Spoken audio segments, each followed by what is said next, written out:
지금까지 시승했던 차 중에서 제가 운전을 하면서 처음인 것 같아요. 운전하는 사람이 갑이 아니고 이 차 자체가 모하비라는 차 자체가 차가 갑이다? 갑이고 이거 3.0이지 않습니까? 이거 모하비 아닙니까? 그렇죠. 그 얘기는? 네.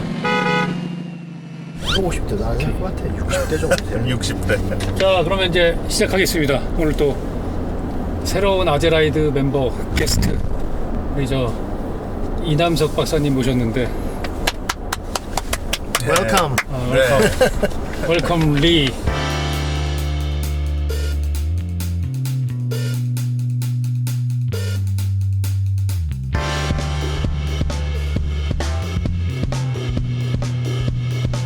자, 아재라이드 오늘은 모하비 더 마스터 편입니다. 한가을의 중턱에서 저희가 지금은 양주의 불곡산으로 가고 있는데요. 모하비 참 우리나라에서 특이한 모델이죠. 페이스리프트를 2번이나 한.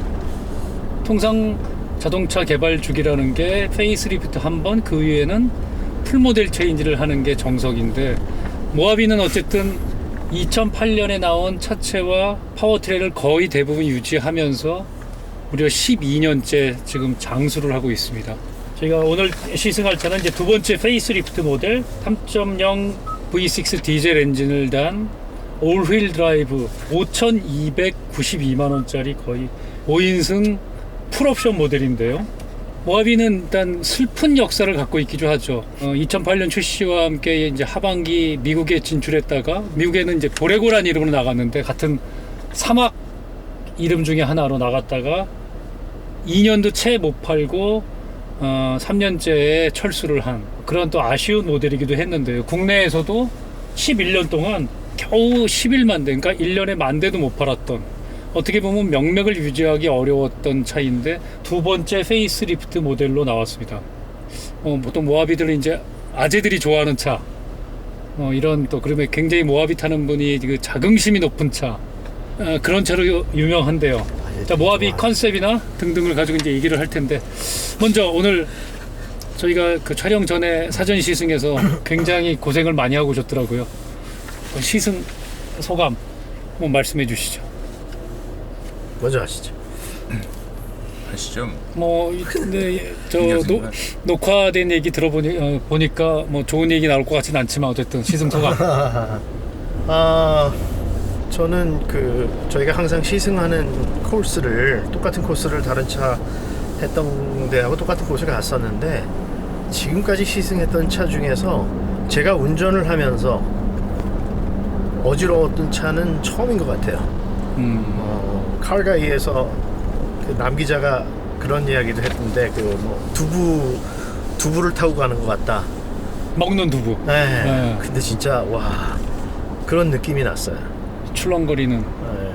처음에 가속할 때 조금 렉이 있긴 하지만 NVH, 실내 공간 이런 거에는 별로 불만이 없는데 40km 이상 넘어가면서 이렇게 코너가 있는 산길을 가는데 우와, 이거는 좀 차가 너무 많이 이렇게 롤링 앤 피칭이 심해서, 그렇죠. 반대편에서 차가 오는데 코너길을 갈 때 근데 이 차는 나는 지금 코너링을 할 때 상대 쪽에서 차가 오니까 넘어갈 것 같아. 넘어가서 이 위가 다른 차에 가서 부딪힐 것 같은 느낌이 드는 거야. 그러니까 이게 먼저 날아가는 거야. 그런 딱 인지가 되면서 사람들이 이제 학습이 돼가지고 알아서 조심해서 간다니까요. 그랬어요.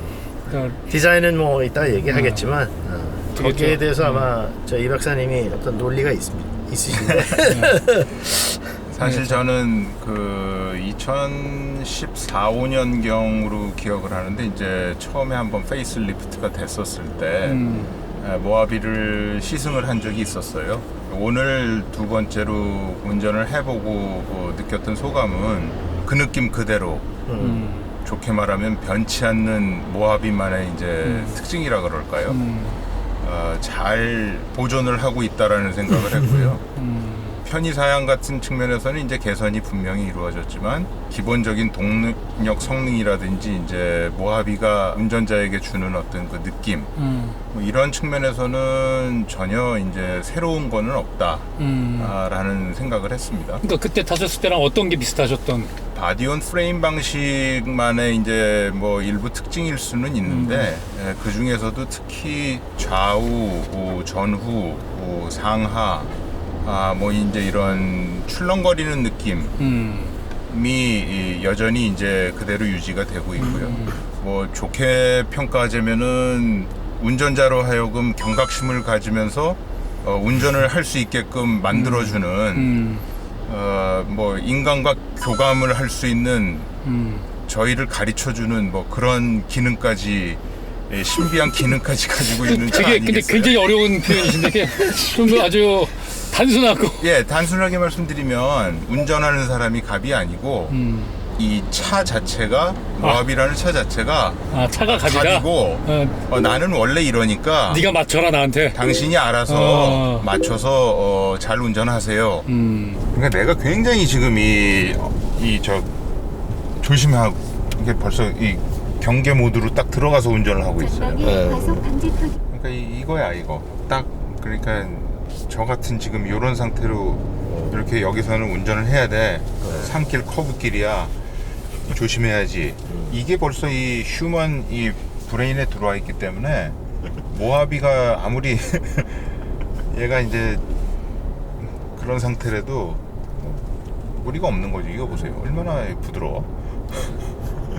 이렇게 갈 때는 그러니까 다른 안 SUV, 느껴지는 거예요. 예. 이 정도 맞아요. 사이즈의 다른 요새 최신에 나오는 SUV를 타던 사람은 그렇죠. 그게 입력이 돼 있으면 그렇죠. 이거 타면은 으악할 것 같아. 그렇게 되는 거예요. 과속 방지턱이 있습니다. 이런 느낌이었습니다. 네, 운전자로 하여금 이제 여러 면에서 브레이크라든지 코너링이라든지 가속이라든지 이런 측면에서 이 차에 이제 적응을 시키는. 그래서 오늘 또 우리 아제라이드 이제 이 인력 풀에 우리 또 이 박사님 모신 게 안 그래도 황순아 대표 왜 안 나왔냐고 궁금해하실 분도 많으실 것 같은데. 이 차 타면 모하비에 어지러울 것 같아서. 아니 어지러움은 늘 느끼시니까 아무리 좋은 걸 타도 늘 피칭과 롤링에 너무 민감하신 분이라 시승하면서 통하는 장면은 차마 담을 수 없어서 라는 이유도 있습니다만 저도 어제 이제 모하비 이거 타보면서 저도 이제 그 2016년이죠 아마 페이스리프트 나온 게 그때 탔을 때보다는 롤링 피칭은 좀 줄었어요 사실상. 첫 번째 페이스리프트 모델보다는 뭐 어느 정도는 개선이 됐지만 여전히 잠깐 한눈 팔거나 아니면 고속방지턱을 뒤늦게 발견해서 급브레이크를 밟거나 했을 때 그 앞뒤로 피칭이 전해지는 게 와 정말 뒤에 가족 태우고 다니다가 보면 아주 무서운 사모님한테는 쓰레빠로 슬리퍼가 아니라 쓰레빠로 뒤통수 맞을 수 있을 그런 차가 아닐까. 근데 뭐 우리 저 김태환 디자이너님 얘기하셨지만 MVH 굉장히 좋잖아요. 네. 네, 저도 이거 그건 뛰어난 것 같아. 네, 시동 걸고 뭐 물론 디젤인 줄 알았지만 그 정말 사악한 연비 보기 전까지는 연비가 너무 사악해서 가솔린 차인 줄 알 정도로 연비가 지금 나쁜데 얼마나 나와요? 저희 지금 6.4. 6.4? 네, 좀 아마 밝고 뭐 이래서 아마 그럴 수도 있는데 시내 주행 살살살 해주면 한 7km대 나오더라고요. 디젤 엔진 물론 뭐 V6인 건 있지만 그렇더라도 연비라는 것만 놓고 보면은 뭐 정말 끔찍하네. 그렇죠. 이게 이제 V6 디젤이 그게 더군다나 이게 구형 엔진에서 굉장히 이 엔진 크기가 커요, 높고. 그래서 제네시스가 지금 직렬 6기통 디젤을 따로 개발했다고 하지만 이걸 쓰고 싶어도 그 세단이나 SUV 본닛 설계할 때 굉장히 어렵대요, 엔진룸 설계할 때. 네, 당연히 그렇겠죠. 그래서 이제 무게도 많이 나가고 뭐 이제 그런데 토크는 뭐 상당히 좋은데 프레임 타입의 SUV에 현대기아의 명맥을 이어오고 실질적으로 국산차 중에는 이제 렉스턴 하나가 있는데 이 차의 개발 컨셉을 한번 얘기를 해보자. 이제 말씀하신 대로 이 차에 맞는 고객, 이 차를 원하는 고객이 도대체 어떤 사람들일까? 고객별로 소비자별로 다 우선순위가 있는 건데요. 그런 면에서는 이제 뭐 연령대라든지 그다음에 이제 뭐 어떤 뭐 직업이라 그럴까요? 뭐 이렇게 세분화시켜서 저희가 일반화시키기는 어렵겠는데 제 주변에도 이 모하비를 이제 이전에 타셨던 분들 같은 경우를 이렇게 놓고 공통점을 뽑아보면 이전에 이제 사실은 소렌토나 렉스턴이 처음 나왔을 때 SUV라는 거를 경험하셨던 분들 중에서 SUV가 갖는 이제 이런 장점들이 있잖아요. 뭐 시야가 이제 개방되어 있기 때문에 훨씬 운전하기가 편하신 것도 있고, 그러면서도 어떤 공간 같은 거에 있어서는 좀 넓은 거를 선호하시는 분들, 먼저 모델보다는 조금 더 상위 그레이드의 SUV를 굳이 이제 뭐 수입차로 넘어가지 않으면서 기존에 이제 그 기아차에 대한 이미지가 나쁘지 않으셨던 분들, 이런 분들이 이 모하비를 타시는 거를 제가 이제 주로 봤었고요. 기아 자동차라는 회사가 과연 어느 정도의 이제 판매나 효과를 기대를 할까 짐작을 해보면 뭐 그렇게 엄청난 뭐 큰 히트를 염두에 두고 개발된 차 같지는 않고요. 기존의 고객층을 중심으로 해서 그런 어떤 이제 제한된 판매 이런 거를 염두에 두고 개발을 하지 않았을까. 뭐 개발 기간을 놓고 보더라도 그렇고요. 이 파워트레인이 뭐 하나도 크게 바뀌지 않았다는 얘기는 어떤 기본 체질을 바꾼다기보다는 그냥 눈에 보이는 또 편의 사양 위주의 이런 이제 부분적인 변화를 뭐 처음부터 의도했던 거 아니겠나. 김태환 디자이너님 어떠셨어요? 그 모하비가 처음 나왔었을 때 그 당시에 우리나라에 있는 그 SUV 중에서 모하비랑 같이 경쟁할 수 있는 차, 내가 모하비 아니면 뭘 사야 될지를 따질 수 있는 차는 현대에서 나왔던 베라크루즈가 아마 있었던 것 같은데, 베라크루즈는 디자인 면에서 조금 젊은 느낌이 있었고 모하비는 굉장히 보수적인 느낌이었었거든요. 그렇죠. 제가 보기에는. 네. 그런데 이제 그 보수적인 느낌을 좋아했던 그런 소비자들이 더구나 3.0 엔진에다가 바디 온 프레임, 그 이런 차를 샀던 사람들이, 저는 제가 아는 사람들 중에서 이 모하비를 가지고 있는 사람들한테 아니 왜 모하비를 타고 다녀? 물어봤더니 이거 3.0이지 않습니까? 이거 모하비 아닙니까?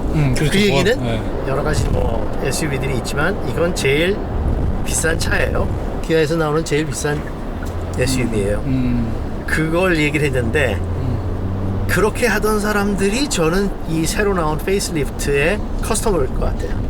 새로운 지금 SUV 시장에 새로 나오는 차들이 많이 있고, 더군다나 뭐 팰리세이드까지 현대에서 나오고 GV80 나온다고 하지만 이 차는 아직까지도 그 보수적인 거를 좋아했던 사람들이 연세가 더 드셔가지고 그분들이 아직도 이 차를 살 것 같은 느낌이에요. 그렇지만 새로운 층이 나는 이 차를 사야 되겠어 라고 하지는 않을 것 같아요. 왜냐하면 지난번에도 저희가 왜 그 김대진 편집장님하고 저하고 또 강병희 드라이버 뭐 등등 강병희 드라이버 해가지고 3년 전에 왜 우리가 SUV를 SUV 몇 비교 시승했었죠. 개를 비교 시승을 했거든요. 강원도까지 타고 가면서 오프로드도 가고. 그 당시에 있던 차가 이 모하비 바로 전 모델이었죠. 페이스리프트 하기 전에.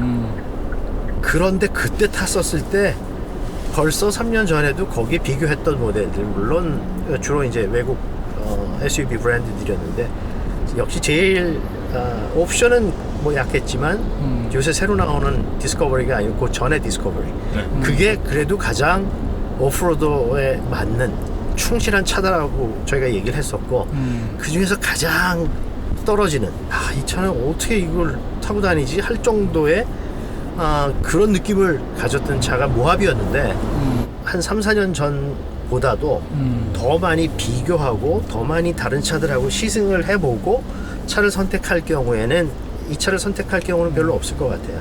기존의 모하비 고객, 그 충성 고객을 위한 차 같은 느낌이 들어요.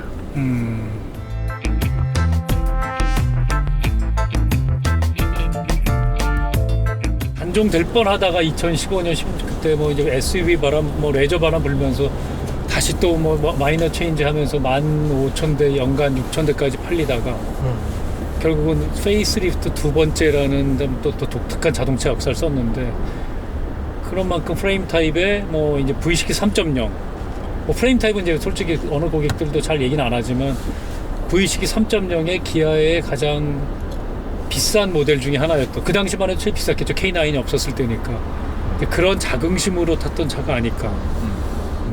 SUV라는 게 뭐 어느 나라나 지금 뭐 이제 거의 대세가 돼가다시피 하고 있고 또 라인업만 보더라도 세그먼트별로 촘촘하게 그렇게 SUV들이 이제 다 포진해 있는 상황에서 글쎄요 수입차를 타셨던 분들이 거꾸로 이렇게 모하비로 다시 넘어올 수 있는 걸 기대할 수 있는 것 같지는 않고 또 기존에 이제 모하비보다는 좀 작은 뭐 C나 D 세그먼트 뭐의 SUV를 타셨던 분들 중에서 그러면은 굳이 수입차는 아니지만 국내차 중에서 이제 좀 더 큰 차 뭐 이러한 SUV를 원하시는 분들이 결국은 타겟이란 소리인데 그런 면에서는 말씀드린 대로 환경이 지금 현대만 해도 팰리세이드가 지금 나와서 큰 히트를 치고 있고 기아만 하더라도 뭐 국내 판매는 지금 계획이 없다고는 하지만 텔룰라이드가 이미 이제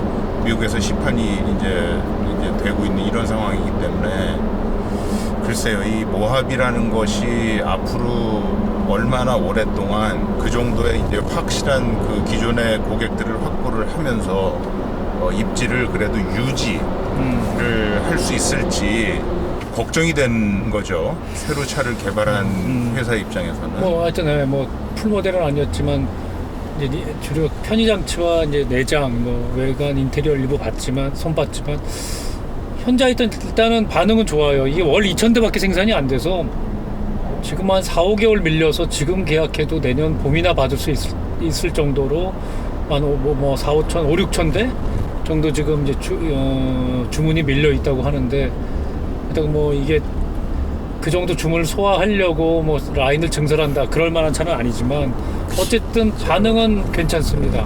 제가 보기에는 그건 아까도 우리가 잠깐 얘기했지만 상술 같아. 그건 누구도 확인해 볼 수가 없는 건데. 그렇죠. 주민등록번호가 있으면 되면.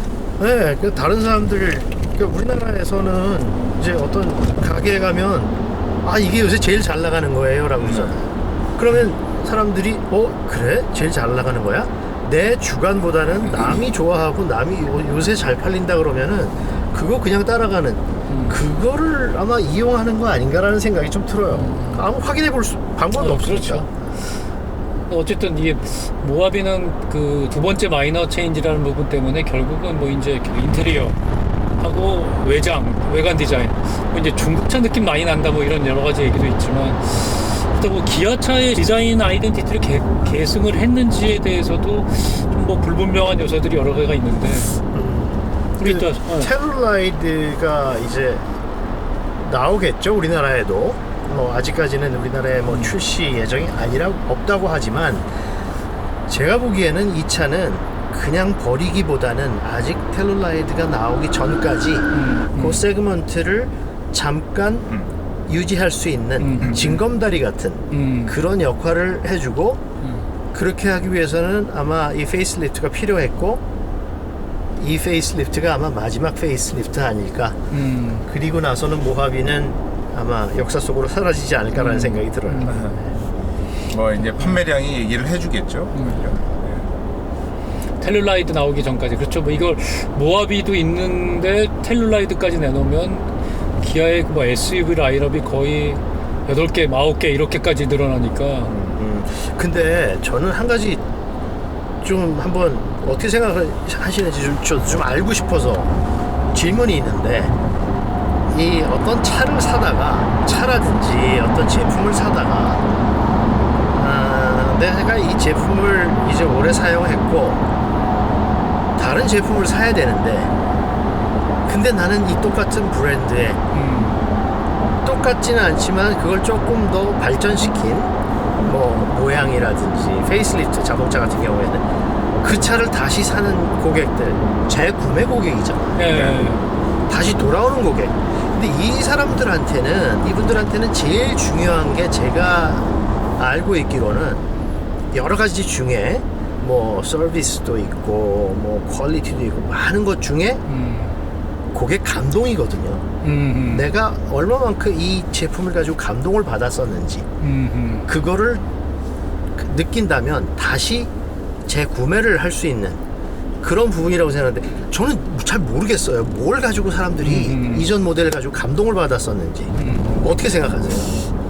그거는 우리가 이제 모하비를 타면서 감동을 받았던 고객들의 입장이 아니다 보니까 그래서 상상을 해본다면 상상을 해본다면 이제 아까 말씀하신 이제 어떤 그런 모하비가 주는 어떤 제품 자체의 성능보다는 여러 가지 이제 그런 지위와 관련된 상징적인 의미들 이제 이런 거에 대한 인상이 얼마나 그 사람한테 이제 강하고 깊었었느냐의 문제가 아닐까 싶은데요. 분명히 이제 그 니치 세그먼트는 존재하는 것 같습니다. 제가 이렇게 지금 말씀 들어보면 모하비의 어떤 먼 장래까지를 이렇게 이제 저희가 예측하기보다는 지금 당장 이제 이 신차로 출시가 돼 있는 이런 상태에서 과연 이제 어느 정도의 호응을 받을 수 있을지 사실은 이게 이제 직접적인 이제 관심사가 되겠는데요. 일단 기존에 부족했던 이제 특히 이제 경쟁차인 쌍용차 그 G4 엑스톤이랑 비교했을 때 지금 뭐 현대가 기아가 가지고 있는 첨단 아다스 시스템은 다 달았거든요. 그러니까 고속도로 크루즈 컨트롤, 고속도로 신호까지 봐가면서 운전을 하는 특징이 없는 게 매력일 수도 있어요. 네, 모하비 같은 경우는 무난한. 네, 그 뭐 그냥 모든 면에서 두루두루 그냥 튀는 거는 없지만 뭐 오히려 그 튀는 거를 별로 안 좋아하시는 분들도 있으시거든요.